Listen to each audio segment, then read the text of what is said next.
electronic configuration. Now you have to write the electronic configuration of sulfur. Shell configuration कहा है तो that means कईयों ने simple electronic configuration लिखी है, but I have given half marks. ठीक है, तो शेल्स के लिए सबसे पहले write down electronic configuration of sulphur. उससे पहले हम उसका atomic number, what is the atomic number? It can be written as like this.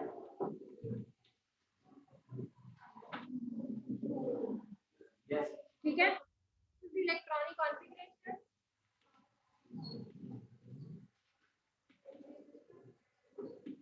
And about the shell model, सबसे पहले बीच में हमने यूनिट बनाना है. 3 shells थी, 1 2 3. तो first shell, second shell and right symmetrically electron को अरेंज करना है, ऐसे ऐसे नहीं अरेंज करना है. ठीक है, सिमेट्रिकल अरेंजमेंट होना चाहिए. Like in the first shell you will be having 2 electron. तो ऐसे बनाया 1 2 3 4 5 6 7 and 8. हाँ जी, क्लियर. Next 6 1 2 3 5 and 6. तो this was the shell configuration. ठीक है, तो ऐसे आपने बनाना है. सेकंड क्वेश्चन,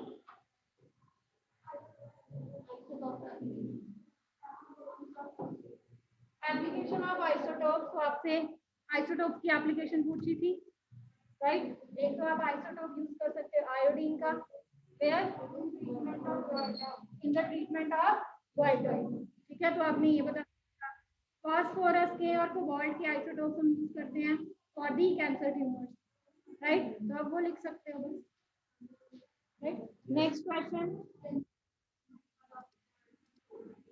हाँ जी Kanishka. Ma'am, please apply mic. Your voice is very slow. You were asked about the principle of chromatography.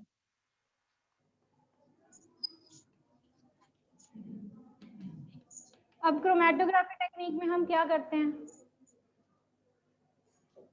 Chromatography में there is separation of components of the mixture, right? So this technique is used to separate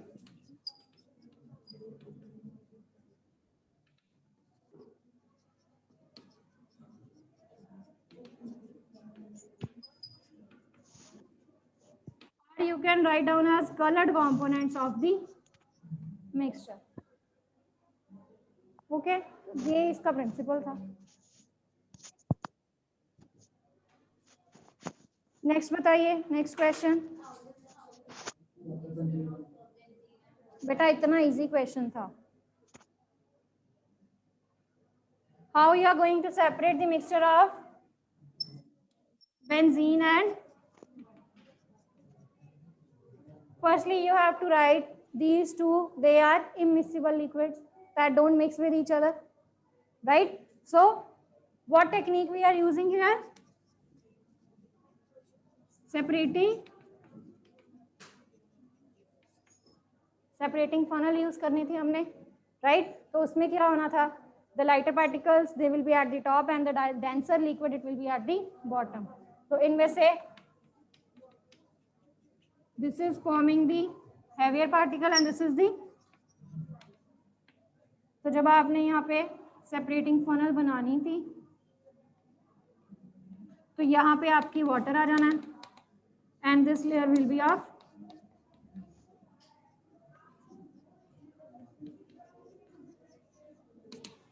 since they are forming two separate layers, right?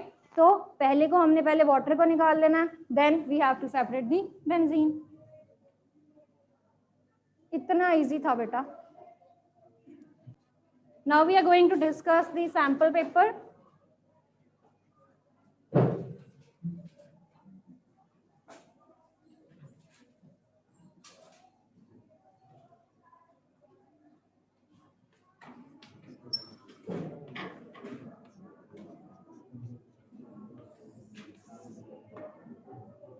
So you are asked how many atoms are present in PO4 3 negative ion.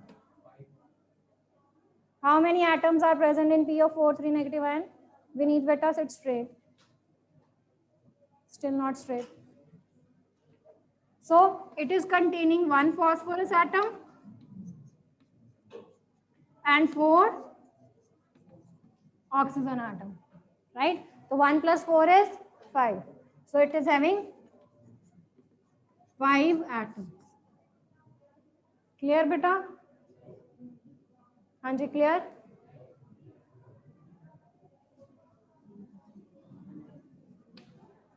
इसमें बताइए। हाँ जी दिलप्रीत, कैसे हैं 3 बेटा?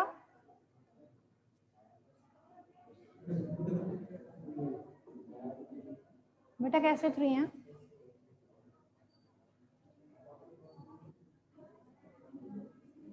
ये सहज how 3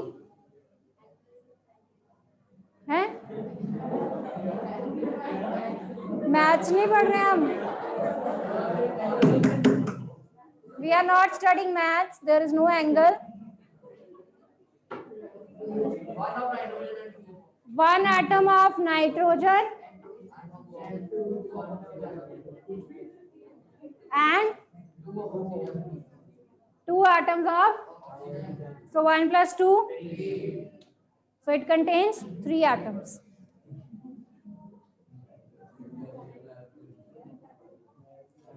Write down what is the number of molecules. What is the number of molecules in 50 gram of calcium carbonate? What is the number of molecules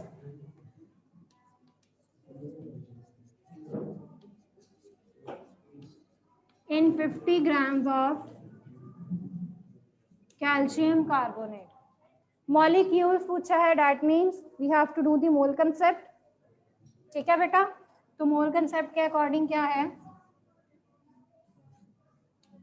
If we want to convert from mole to number and from mole to mass, here you have to, and for going reverse you have to, same for here you have to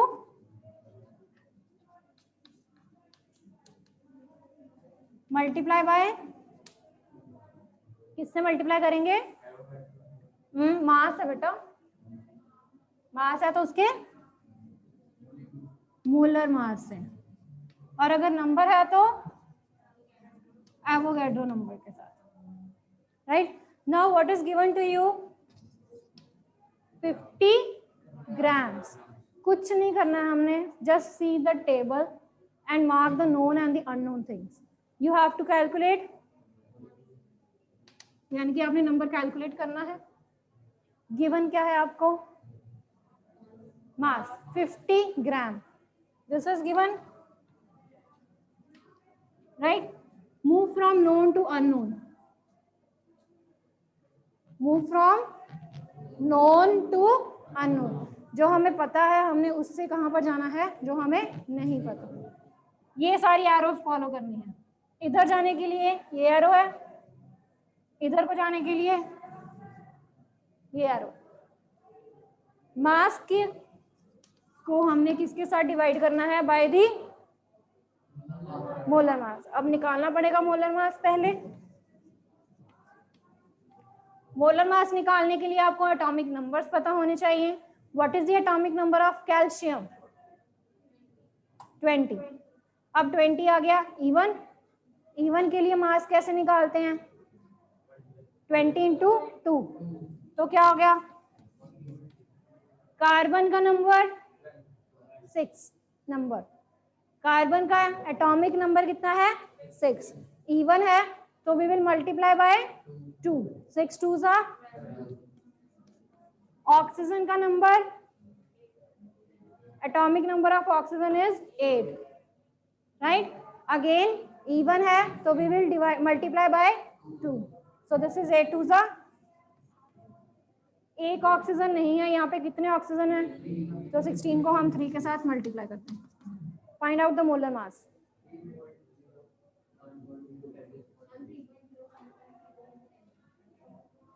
total answer molar mass बताइए पहले. 100 grams. ठीक है जी. अब मैंने 50 को किसके साथ divide करना है? बाय दी, दैट इज, यहां तक पहुंच गए हम. अब हमें नेक्स्ट एरो क्या कह रही है? किसके साथ?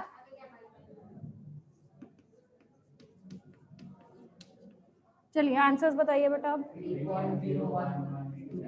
3.011 इंटू 10⁻23. तो बिल्कुल क्लियर है. देखो ये जीरो के साथ हमने ये जीरो कैंसिल कर दी.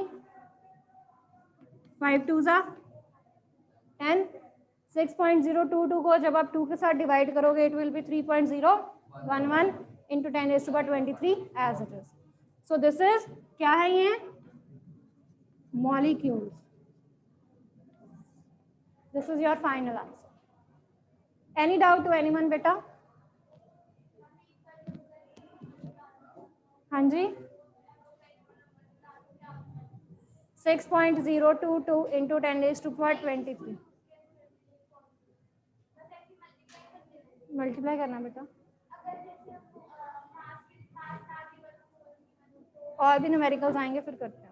फिर आपने जिस साइड आपने नोन है उस साइड शिफ्ट हो जाना. Known to unknown. हाँ जी. ये this one. Calcium is having mass 40 gram. Carbon का मास है 12. एक ऑक्सीजन का है 16. 3 ऑक्सीजन का हो जाएगा 16 इंटू 3. तो इन सबको प्लस कर दिया. क्लियर है? चलिए write down the next question.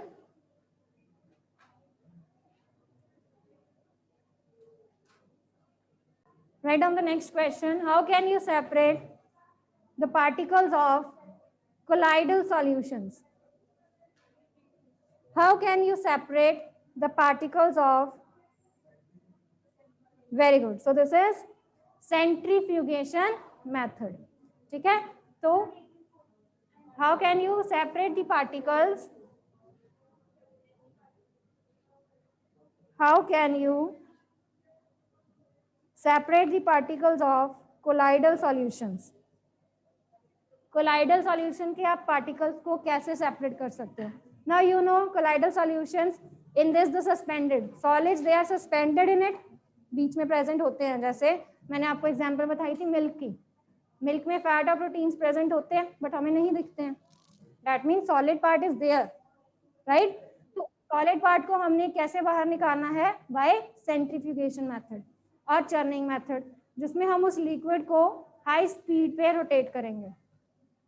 Okay, so after rotating at high speed, the heavier particles they will settle down, and the lighter particles they will form the top layer. ठीक है बेटा? So this is how we are going to separate the colloidal solutions by the centrifugation method. हाँ जी, centrifugation force. हाँ जी, उसने सारे particles को center पे लाना. Next write down assertion reasoning question है नेक्स्ट. राइट, तो एक assertion रीजनिंग क्वेश्चंस भी डिस्कस कर लेते हैं. The atomic mass, this is assertion given to you.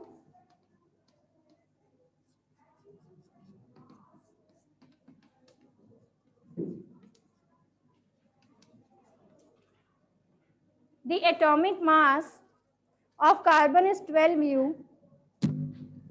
The atomic mass of carbon is 12 U. And the number of protons of carbon is 6.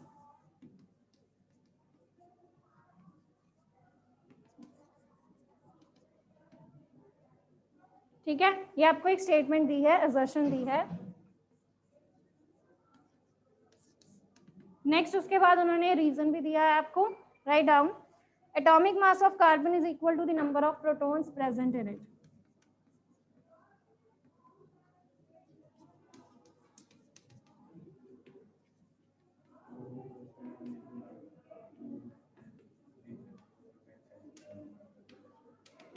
ठीक है जी, ये आपको एजर्शन और रीजनिंग दिया है।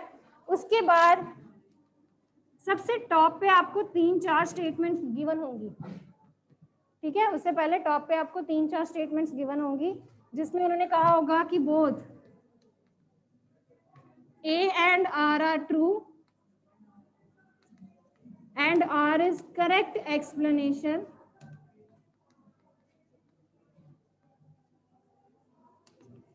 of A। सपोज ये आपको A दिया हुआ, ठीक है। एजर्शन को कई बार वो स्मॉल a, कैपिटल A या कैपिटल R के साथ भी डिनोट कर सकते हैं हम, AR, ठीक है। तो both A and R they are correct and ये जो एक्सप्लेनेशन आपको दी हुई है ये ठीक है, ठीक है। Similarly for the second, both A and R are correct but R is incorrect, ठीक है। थर्ड में आपको कह सकते हैं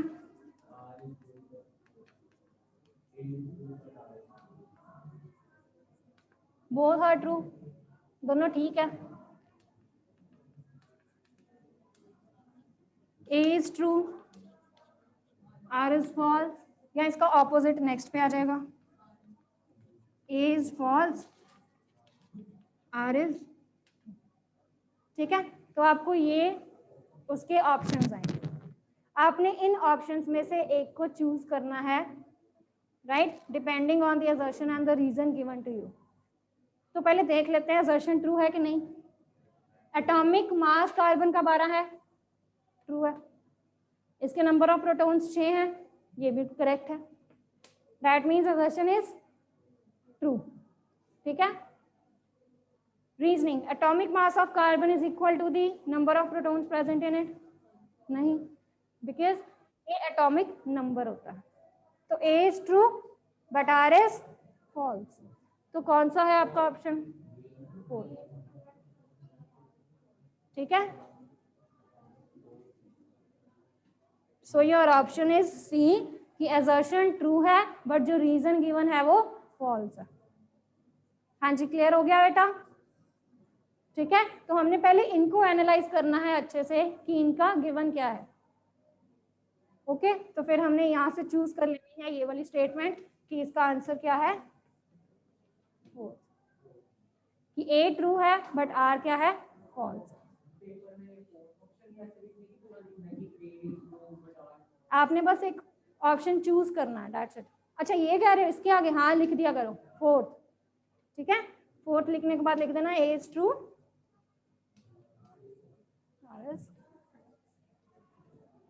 ठीक है। Now write down the next question. The formula of chloride of metal, the formula of chloride of metal, हाँ जी ये क्लियर हो गया ना बेटा, राइट। तो आपको assertion एंड रीजनिंग के क्वेश्चंस आने हैं, राइट। ये फर्स्ट टाइम किए हैं वैसे आपने, है ना, राइट। तो अच्छे से करने हैं इनको, बिकॉज तीनों में आएंगे, फिजिक्स, केमिस्ट्री एंड बायो में, right. The formula of chloride of metal,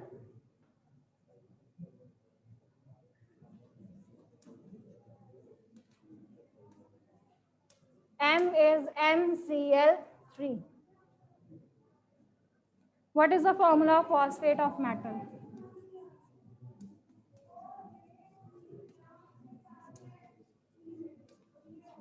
तो हमने किसका फॉर्मूला निकालना है, फॉस्फेट का। फॉस्फेट क्या सिंबल है इसका, हाँ जी कौन सी स्पीशीज है ये, कैसी स्पीशीज है, आयनिक स्पीशीज है। क्या फॉर्मूला होता है इसका, बोलिए, phosphate PO4 3 negative, right? PO4 3 negative is phosphate ion. अब अगर मेरे को क्लोराइड का फॉर्मूला दिया है तो यहाँ से मैं मेटल M की वैलेंसी निकाल सकती हूँ, हम यहाँ से मेटल की वैलेंसी निकाल सकते हैं कि नहीं, निकाल सकते हैं ना, MCl3, जब आप क्रिस क्रॉस करते हो, Cl की वैलेंसी 1 है, ये तो हमें पता है, राइट? तो यानी कि ये क्रिस क्रॉस होके आई होगी। अगर इसकी वैलेंसी 3 होगी और इसकी वैलेंसी 1 होगी तभी हमने इसको क्रिस क्रॉस किया। यार MCl3 कैसे बना? MCl में से M की वैलेंसी 3 होगी, Cl की वैलेंसी तो है ही 1, Cl की लिख ली, बाकी आपको कौन सा नंबर नजर आ रहा है? 3, तो वो मेटल की वैलेंसी होगी। ठीक है, तो डैट मीन्स मेटल की वैलेंसी क्या है? 3। ठीक है, तो हम यहाँ पे लिख लेते हैं M, यहाँ पे PO4। PO4 की वैलेंसी कितनी है? मेटल की वैलेंसी कितनी है? 3। तो जब आप इसको क्रिस क्रॉस करोगे M3 PO4 3, तो यहाँ से हमने कॉमन ले लेना 3, so it will give you MPO, so this is the answer। नहीं, कॉमन नहीं लिखना जो 3 लिया।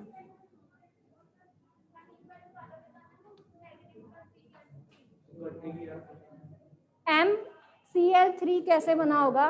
M के पैर में 1 है, Cl के पैर में 3 है, यानी कि जब हमने क्रिस क्रॉस किया होगा तो जो M की वैलेंसी 3 है वो Cl के पैर में गई, यहाँ से Cl की वैलेंसी जो 1 है वो M के पास गई। ठीक है, तो डैट मीन्स M की वैलेंसी कितनी होगी? 3, यहाँ से हमने वो ले लिया। Phosphate ion is PO4 3 negative, तो इसका 3 लिख लिया। क्रिस क्रॉस किया, दोनों के पैर में 3 कॉमन है बेटा, लास्ट एक्स।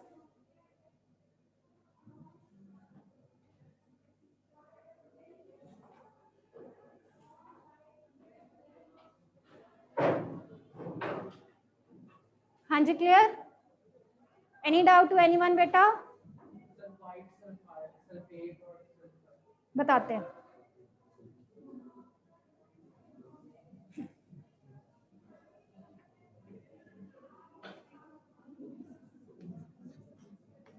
एक होता है आपका सल्फाइड, एक होता है sulphide,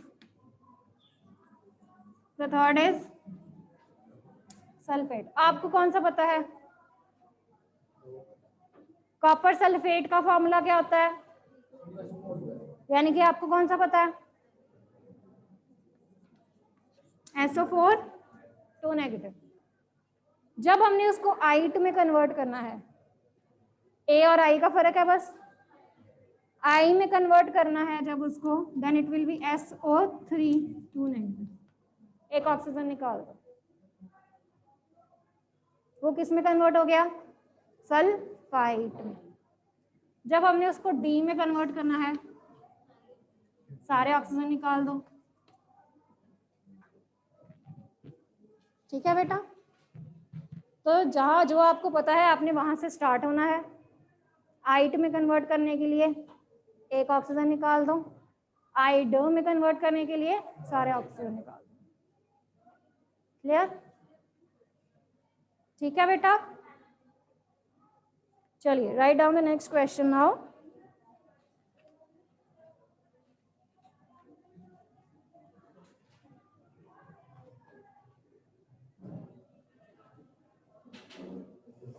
which has more atoms of, which has more number of atoms, which has more number of atoms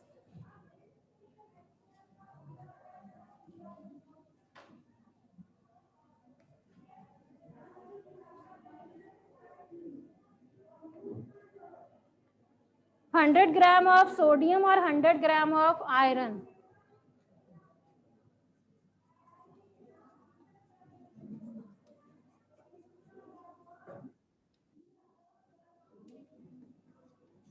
(100 gram of sodium given है and 100 gram of iron। ये रहा चार्ट आपके सामने, आंसर्स निकालिए बेटा।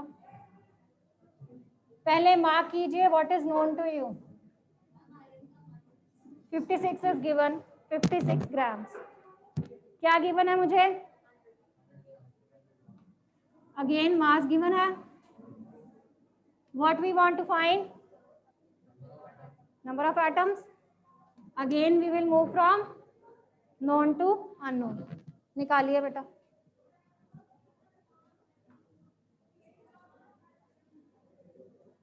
So हमने करना क्या है, 100 डिवाइडेड बाय सोडियम का मास. सोडियम का एटॉमिक नंबर कितना होता है?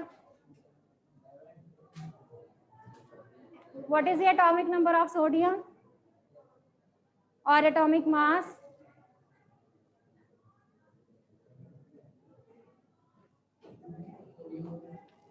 11 ऑड है.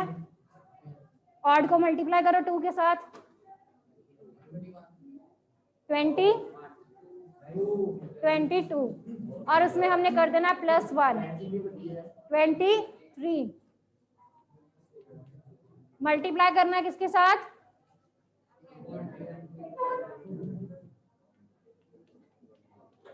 इसके एटम्स निकालो. सिमिलरली आयरन का आपको गिवन है 56. निकालिए बेटा दोनों के एटम्स. बैठिए. Solve for the atoms.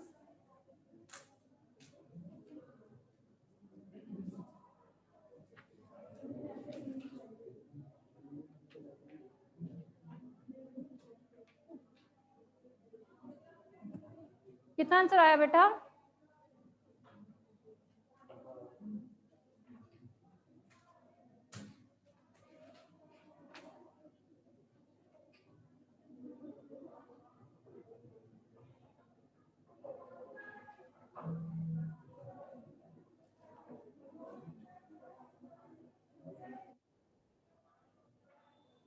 हाँ जी बेटा बोलिए, कितना आंसर आया?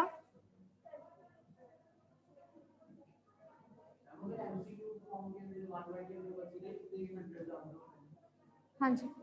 एमसीक्यूज है फिर तो आपको ऑप्शंस गिवन होंगी ना. कर लो सॉल्व. कितना आंसर है बताओ मेरे को. ये देखो, इसको हम 60 में कन्वर्ट कर लेते हैं. ये 0 इसको देके यहाँ पे एक एक्स्ट्रा 0 आ गई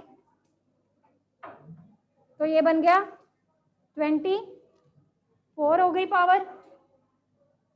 60 डिवाइडेड बाय 56 इंटू 10⁻²⁴. करो कैलकुलेट.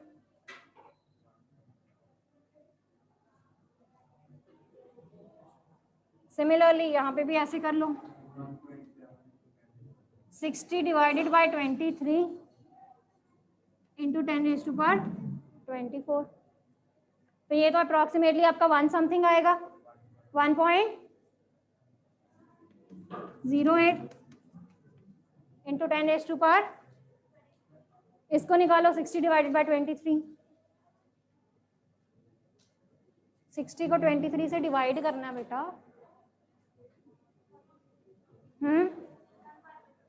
करिए दोबारा डिवाइड उसको.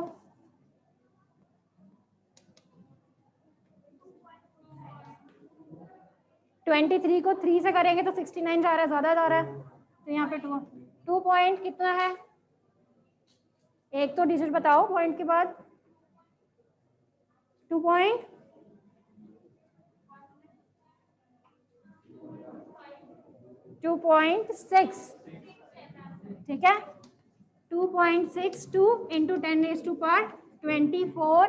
What is this? Atoms.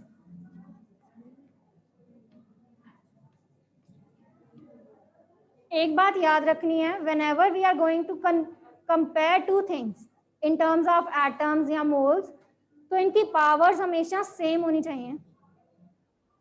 Right? They must be having same powers. 10⁻24 इसकी है, 10⁻24 इसकी है. सेम पावर्स हो गई. अब हमने सिर्फ आगे वाले नंबर्स देखने हैं. ठीक है. अगर पावर सेम नहीं होंगी, जैसे सपोज इसकी 23 होती और इसका 24 होता, तो उसको पहले 24 में कन्वर्ट करो, या इसको 24 में कन्वर्ट करो या इसको 23 में कन्वर्ट करो. क्लियर? अब हमने आगे वाले नंबर देखने हैं. ये 1 पॉइंट समथिंग है, ये 2 पॉइंट समथिंग है. तो किसके ज्यादा एटम्स हैं? सोडियम. राइट? सो इसका वो अप्रोक्सीमेटली हमने कर लिया ना. 6 ले लिया अप्रोक्सीमेटली. 6.0 ही है ना, ठीक है। Now write down the next question, ये जैसे केस स्टडी वाला क्वेश्चन है। Next, so it is a type of case studies. While diluting a solution of salt in water,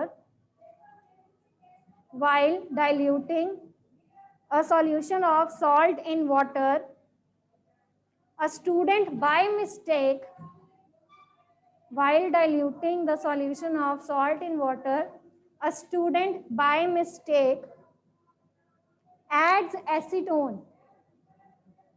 A student by mistake adds acetone having boiling point 56 degrees Celsius. What technique will be employed to get back the acetone? What technique will be employed to get back the acetone? अब आपके पास salt है, water है, और क्या है, liquid, ये दोनों है, वाटर एंड एसीटोन। कैसे सेपरेट करेंगे? फ्रैक्शनल डिस्टिलेशन हम कब लगाते हैं? जब बॉइलिंग पॉइंट्स का डिफरेंस कम होता है। यहाँ पर कितना है? इसका 56 है और इसका डिस्टिलेशन।